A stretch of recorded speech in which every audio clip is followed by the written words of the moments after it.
వాచాలం పంగుం లంఘయతే గిరిం యత్కృపాతమహం వందే పరమానంద సాగరం. ఓం సహనావతు సహనౌ భునక్తు సహ వీర్యం కరవావహై తేజస్వినావధీతమస్తు మా విద్విషావహై. ఓం శాంతి శాంతి శాంతి. గురువు గారి పాదాలకు, జగద్గురు భగవంతుని పాదాలకు నమస్కారం చేద్దామండి.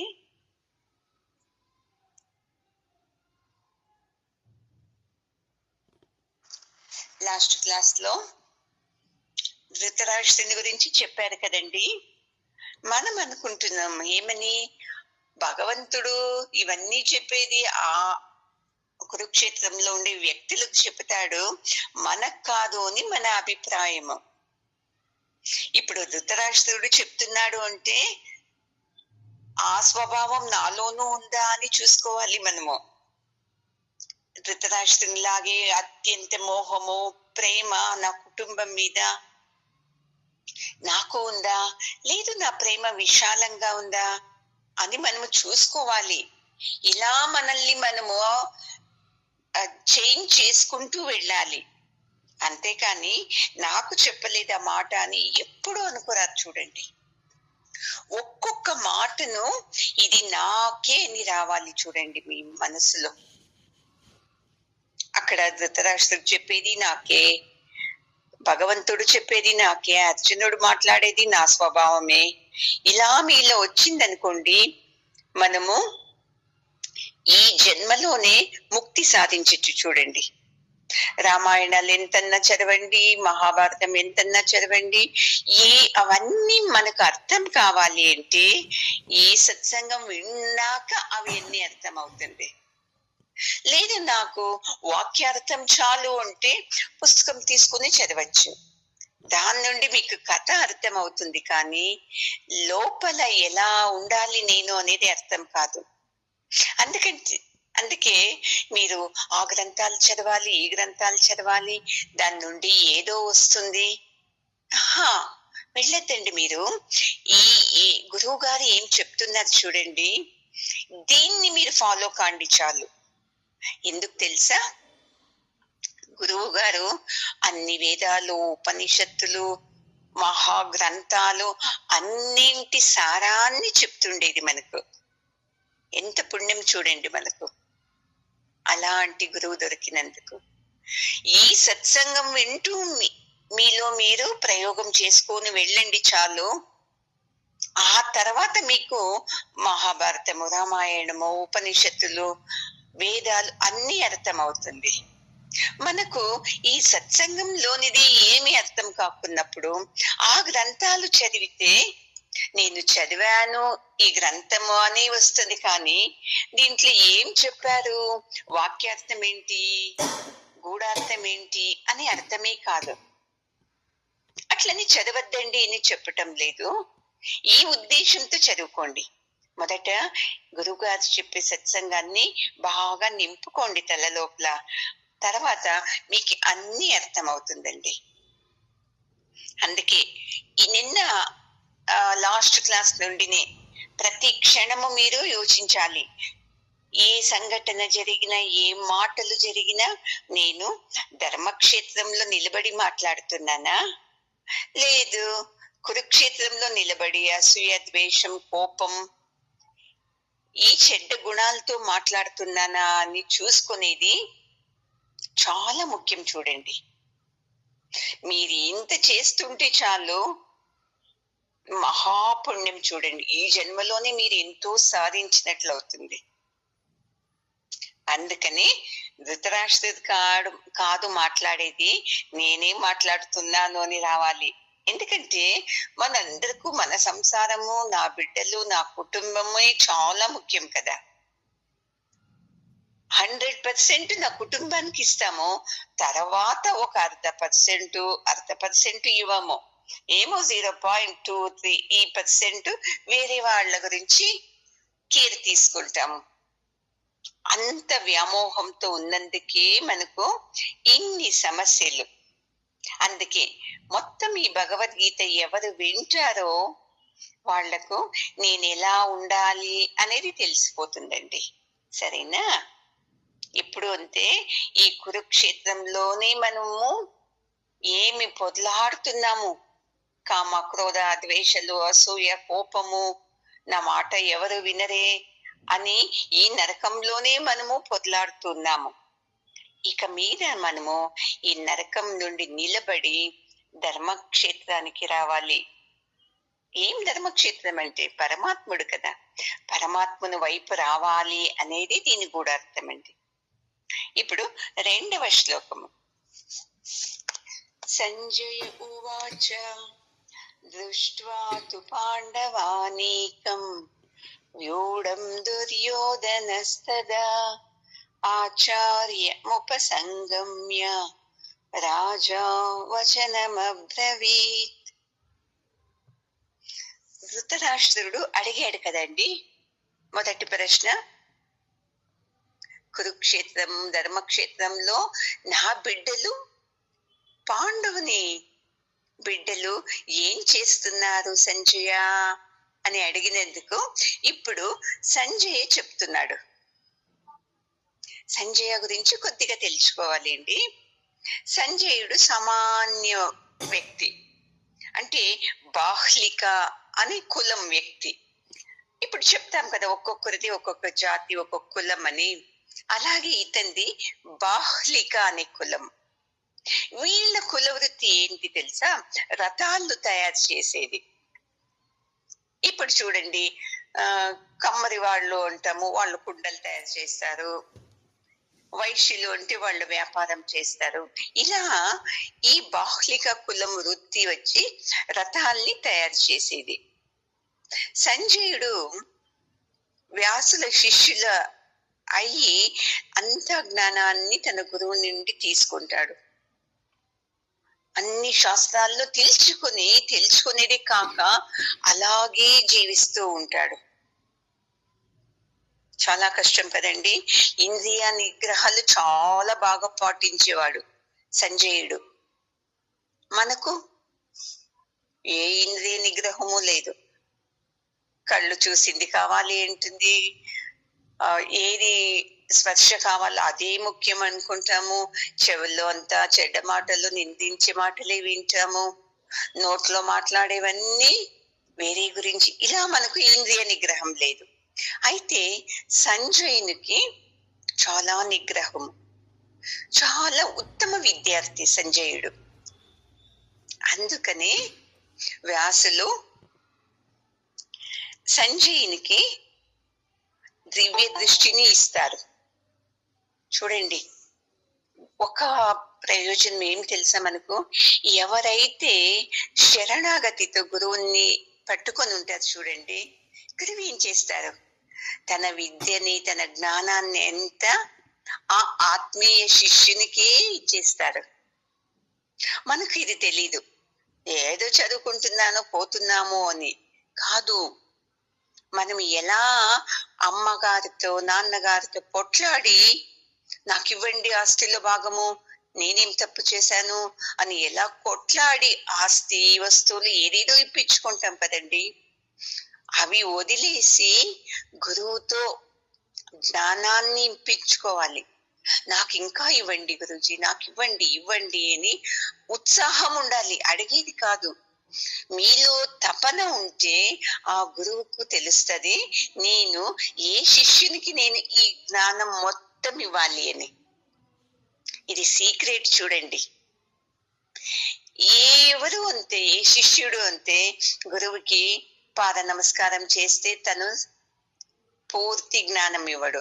ఏదేదో వస్తువులు ఇచ్చాను, డబ్బు ఇచ్చాను, తినుబండారాలు ఇచ్చాను, ఎప్పుడు పాద నమస్కారం చేస్తాను, దీనేమిటికి గురువు తల వంచాడు. చూడండి, మీలో ఎప్పుడైతే శరణాగతి భక్తి ఉంటుందో దానికి మాత్రం గురువు తల వంచి ఆ శరణాగతికి తన జ్ఞానాన్ని అంతా ధారపోస్తారు చూడండి.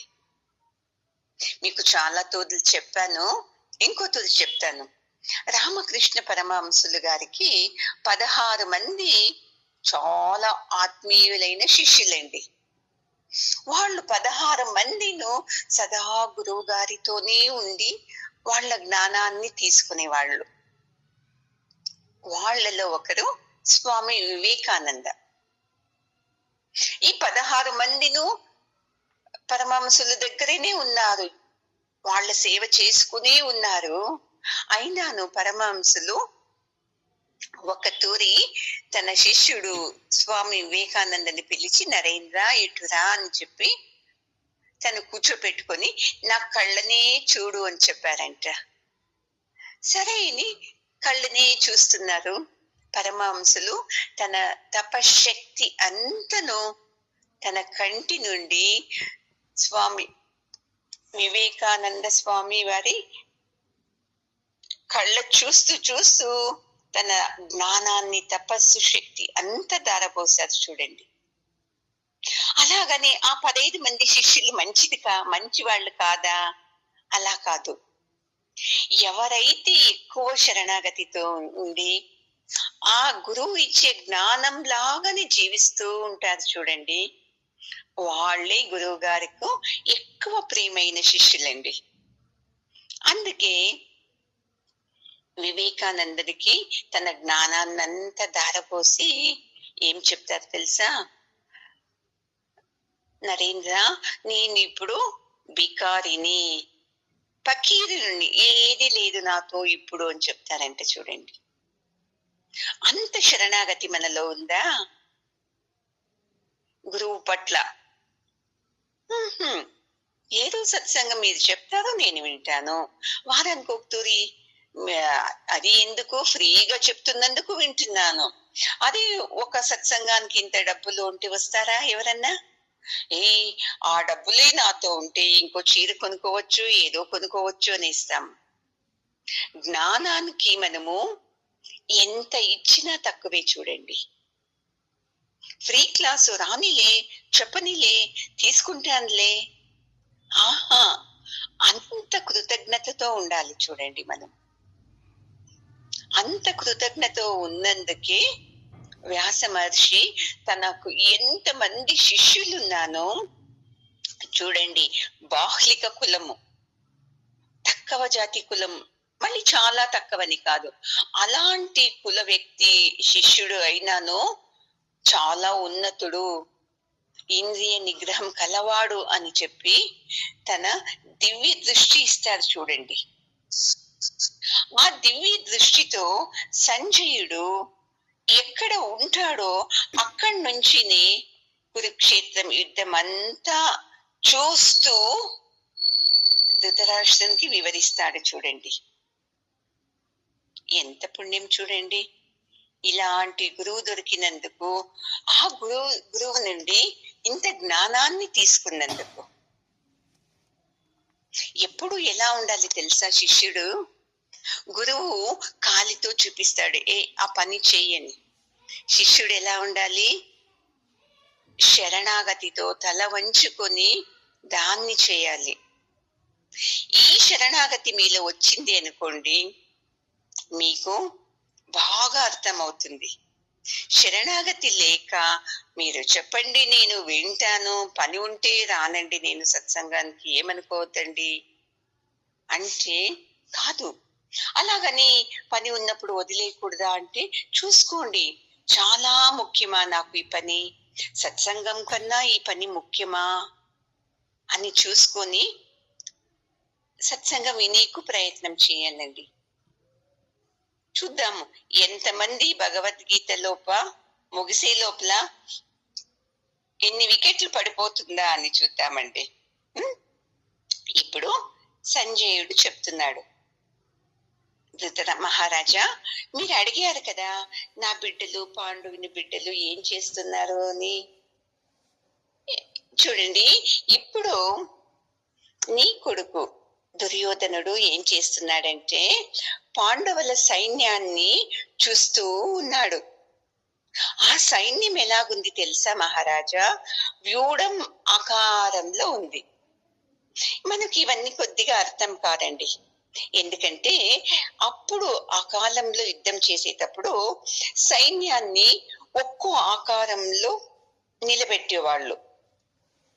ఇప్పుడు ఒక సైన్యము సర్ప ఆకారంలో పెట్టి నిలబెట్టారు అనుకోండి, ఆ ఎదురు సైన్యం వాళ్ళు గరుడాకారంలో సైన్యాన్ని నిలిపించేవాళ్ళు. ఇంకొకరు త్రిశూల ఆకారంలో సైన్యాన్ని నిలబెడితే దానికి విరుద్ధంగా చక్రాకారంలో సైన్యం నిలిపించేది. ఇది సేనాపతుల కార్యమండి. ఇలాగే యుద్ధం నడిచేది అప్పుడు. ఈ పాండవులు వ్యూఢాకారంలో సైన్యం నిలబెట్టింటారు. అంత వ్యవస్థితంగా నిలబెట్టింటారు పాండవులు. ఆ దుర్యోధనునికి అది చూసిన వెంటనే భయం వచ్చేస్తుంది. ఏమి ఇంత సుశక్తితంగా నిలబెట్టారు ఈ సైన్యాన్ని, మా సైన్యం చూస్తే చెల్లాచెదురుగా ఉంది కదా అని అనిపిస్తుంది. చూడండి, ఒకే గురువుతో శిష్యులు విద్యాభ్యాసం చేస్తారు. ఒకరు గురువు మీద భక్తితో గురువు ఏం చెప్పాడో అలాగే జీవిస్తారు. ఇంకొక శిష్యుడు తనకు గురువు గారి జ్ఞానం తీసుకుని కూడా తనకి ఎలా కావాలో అలా జీవిస్తాడు. అందుకే పాండవులు తాము ఏం నేర్చుకున్నారో తమ గురువు గారితో అలాగే వాళ్ళు తమ సైన్యాన్ని నిలబెట్టారు. చూడండి, యుద్ధ రంగంలో. అది చూసిన వెంటనే దుర్యోధనునికి తన గురువు మీద అపనమ్మకం వచ్చేస్తుంది. ఎందుకు? ద్రోణాచార్యులు ఏదన్నా ఆ పాండవుల పక్కనే ఉన్నారా? నా జతలో ఉంటూ వాళ్ళకి ఏదన్నా చెప్పిస్తున్నాడా? చూడండి, ఎంత కచ్చడా బుద్ధి దుర్యోధనకు. మనకు అంతే కదండి. మా గురువు గారికి ఆ శిష్యుడంటే చాలా ప్రేమ ఎక్కువ, ఈ శిష్యుడంటే చాలా ప్రేమ ఎక్కువ.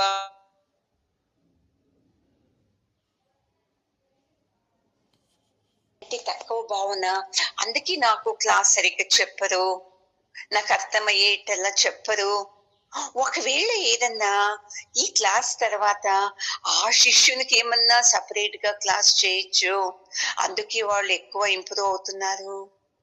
సేమ్ ఇవన్నీ దుర్యోధని మనస్థితినే మనందరికీ ఉండేది. మన మీద మనకు నమ్మకం లేదు, గురువు మీద అసలే నమ్మకం లేదు. గురువు అంటే ఎవరండి? జ్ఞానదేవుడు. జ్ఞానం ఏం చేస్తుంది? ఏది సరిలేదో దాన్ని సరి చేస్తుంది, అంతేకాని ఏదో ఒకరి పక్షం వహించి వాళ్ళతో మాట్లాడేది, వాళ్ళకి సపోర్ట్ చేసేది, ఇవన్నీ చేస్తే వాళ్ళు గురువే కాదు. చూడండి, శిష్యుల్ని పైకి తెచ్చేది గురువు కర్తవ్యము. ఏ శిష్యుడు తప్పు చేస్తుంటే దాన్ని దండించేది గురువు మొదటి పని. చూడండి, శిష్యుడు తప్పు చేస్తూ ఉంటేను దండించకుండా, ఎవరు తప్పు చేయకుండా ఉంటారో వాళ్ళని దండిస్తూ ఉంటే వాడు గురువే కాదు. చూడండి, అలా దుర్యోధనకు తన గురువు మీద అపనమ్మకం వచ్చేస్తుంది. ఓహో, పాండవులకు లోపల అంత చేస్తున్నాడు సహాయము అని. మళ్ళీ ఏమనుకుంటాడు తెలుసా? నాకెలాగ భయం వచ్చిందో ఈ సైన్యం చూసి, ఎంత శిస్తుబద్ధంగా నిలబడి ఉంది కదా సైన్యము, అలాగే మా గురువు ద్రోణాచార్యులకు భయం వచ్చిందేమో. చూడండి, నా మనసు ఎలాగుంటే వేరే వాళ్ళ మీద కూడా దాన్ని రుద్దేస్తాం మనము. వీనుకు అంతే, ద్వంద్వం బుద్ధి. ఒక క్షణం బాగుంటాడు, ఒక క్షణం బాగుండదు. ఒక క్షణము అవునవును కరెక్ట్ అనేది, ఇంకో క్షణమే అది కాదు, అలా కాదు అనేది. చూడండి, మనలో ఎక్కువ దుర్యోధనుడే ఉండేది. అలాగే కదా, మంచిదాన్ని చూస్తే మనము శభాషణము, ఏం దానం చేస్తారో, వాళ్ళతో ఉండి చేస్తారు, నాతో ఉంటే నేను చేసేదాన్ని కదా, హీనంగా అనేసిస్తాం మనము. వాడు అంతే చూడండి, యుద్ధరంగంలోకి వచ్చాక యుద్ధం షురు చేసే ముందు గురువు గారికి వెళ్ళి దండం పెట్టుకోవాలి కదా. విజయీ భవ అని ఆశీర్వాదం చేయండి గురువు గారు, మీరు చెప్పిన విద్యతో నేను యుద్ధం చేస్తున్నాను, మమ్మల్ని అందరినీ ఆశీర్వదించండి. ఏమీ అడగచ్చు చూడండి.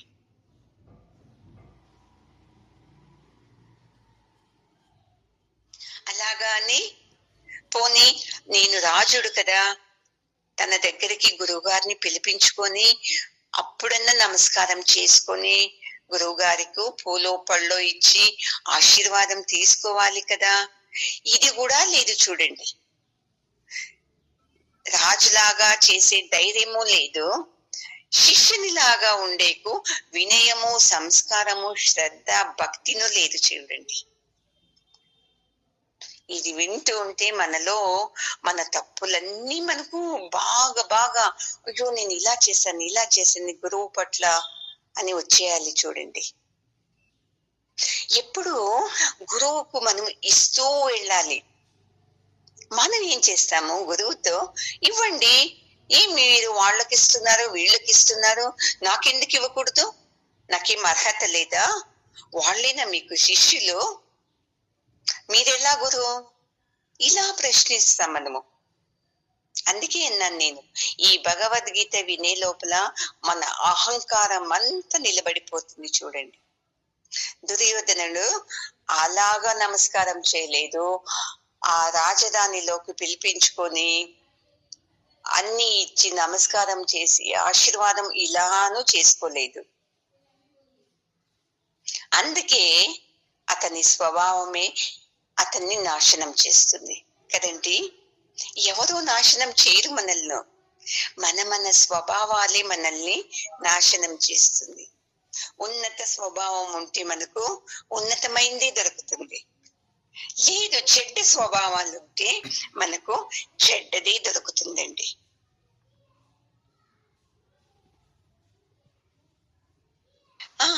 మళ్ళీ ఇంకా కొంతమంది శిష్యులు వాళ్ళు ఎలాగా తెలుసా, ఎదుటి పడినప్పుడు నమస్కారం అండి, అమ్మ నమస్కారము ఇలా చేసేస్తారు. ఎందుకు, అందరూ ఉన్నారు చూస్తారు అలాగా ఇలాగా అని. అది ఫోన్ లో మాట్లాడేటప్పుడు ఏది వీళ్ళేం గురువు అనేది వేరే వాళ్ళతో చెప్పేటప్పుడు ఎదుటిగా గురువు గారు అమ్మగారు అంటారు. వేరే వాళ్ళతో చెప్పేటప్పుడు మా టీచరు మా సార్, అది నాకు భగవద్గీత చెప్పిస్తారు కదా ఆమె, ఇలా మాట్లాడేస్తాం చూడండి. దీంట్లోనే తెలిసిపోతుంది నీలో ఎంత సంస్కారం ఉంది అని. సంస్కారాలే చూడండి మనుషుల్ని ఉత్తమం వైపు మళ్ళించేది, మళ్ళీ నరకం వైపు మళ్ళించేది అవే సంస్కారాలే చూడండి. అందుకే దుర్యోధనకు నేను రాజను కదా అని గాంభీర్యము లేదు, నేను మా గురువు గారి శిష్యుడు కదా అని వినయము లేదు, అతి ముఖ్యంగా గురువు మీద నమ్మకము లేదు. వాళ్ళని ఏమన్నా గెలిపిస్తాడో ఏమో పాండవుల్ని, ఎందుకంటే అర్జునుడు అంటే చాలా ఇష్టం అతనుకు అని గురువు మీద అపనమ్మకం శురువైపోతుంది. అందుకే ఏం చేస్తాడు తెలుసా, ఆ కోపాన్ని, ఎందుకంటే గురువు మీద కోపం వస్తే ఏమి ఏకవచనంతో మాట్లాడేది, వాళ్ళు బాగున్నారా అంటే బాగుండాను, అహంకారంతో జవాబిచ్చేది. తను ఫోన్ చేసి మాట్లాడాలి కదా, లేదు వాళ్ళే చేయని. ఇలాంటి శిష్యులే ఎక్కువ మంది దుర్యోధనలే ఉండేది మన లోపల.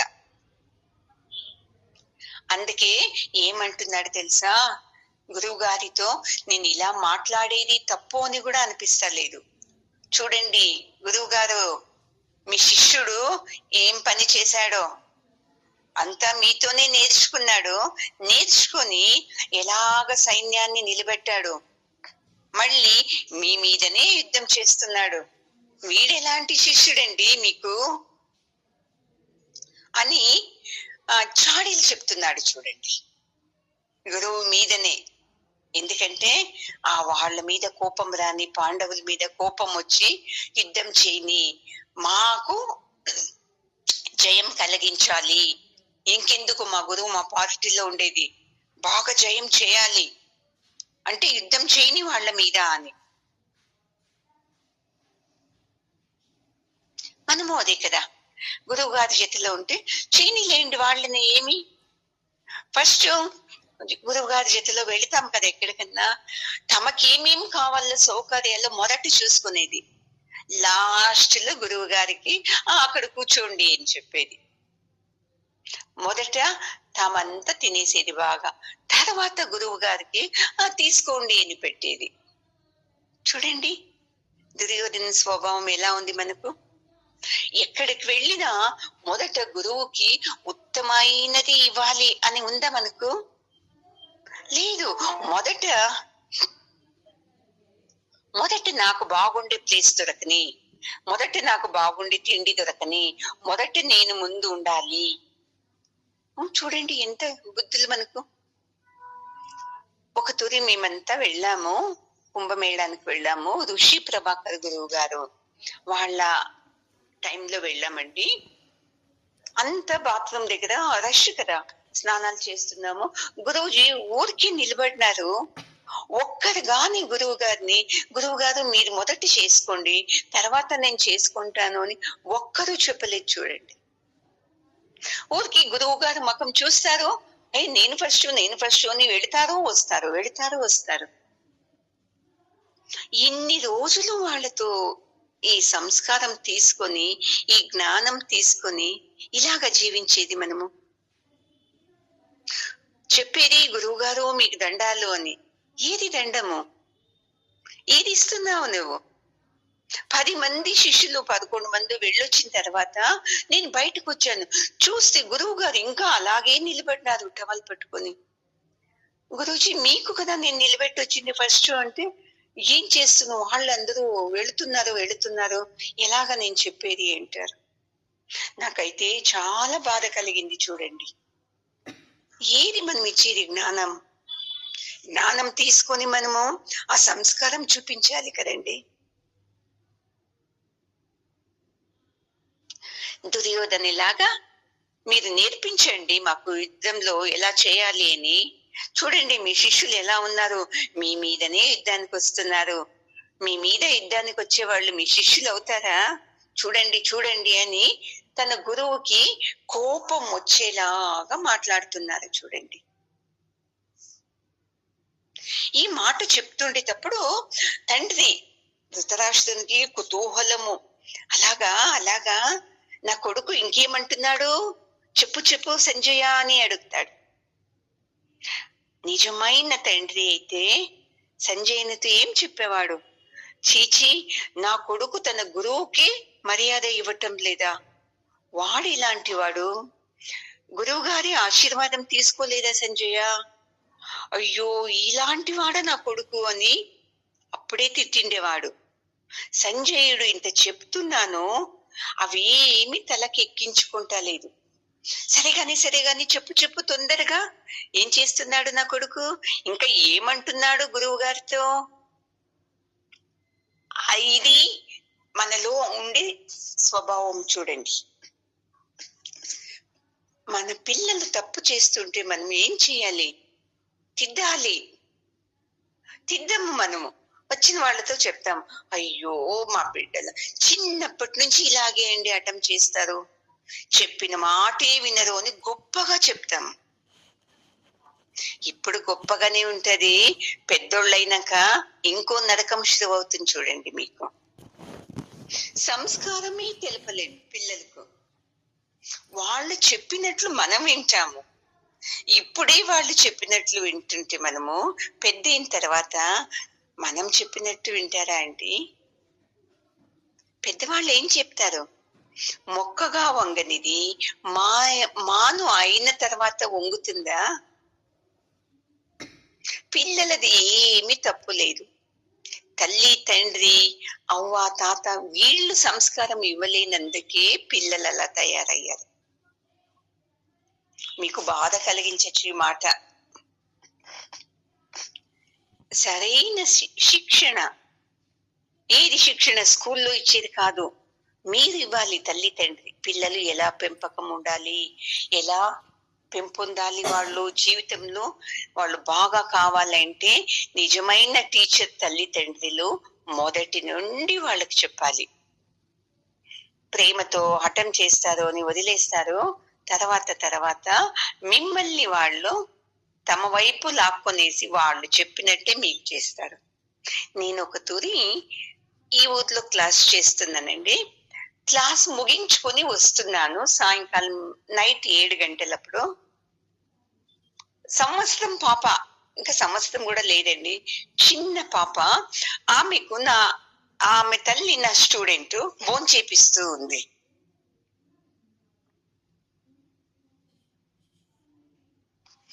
గిన్నెలో కొద్దిగా అన్నం పెట్టుకుంది, ఇంకో గిన్నెలో దాని నిండు చిప్స్ పెట్టుకోని చూడండి, ఆలుగడ్డ చిప్స్. నేను దూరం నుండి చూసుకునే వస్తున్నాను. 10 చిప్సులు తినిపిస్తుంది, 1 స్పూన్ అన్నం పెడుతుంది పిల్లకు.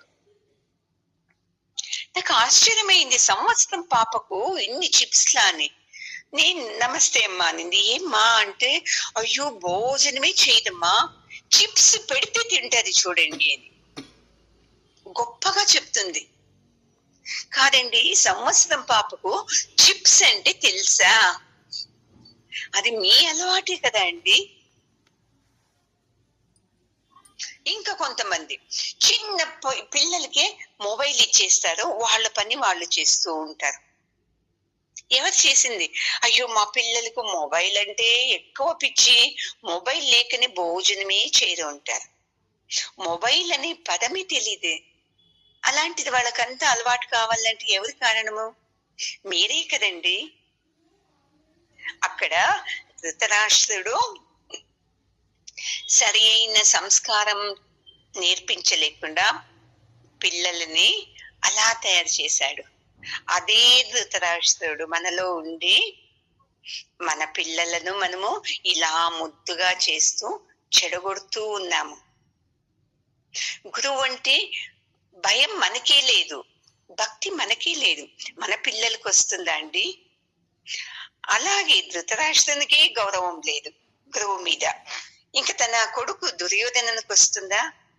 అందుకే దుర్యోధనుడు అలా మాట్లాడుతూ ఉంటేను ధృతరాష్ట్రుడు అది ఏమి వినిపించుకోకుండా, సరే సరే గాని ఇంకా చెప్పు ముందుకు, నా కొడుకు ఏం చేస్తున్నాడు అని అడుగుతాడు. నెక్స్ట్ క్లాస్ లో చూద్దామండి ఏం చెప్తాడు.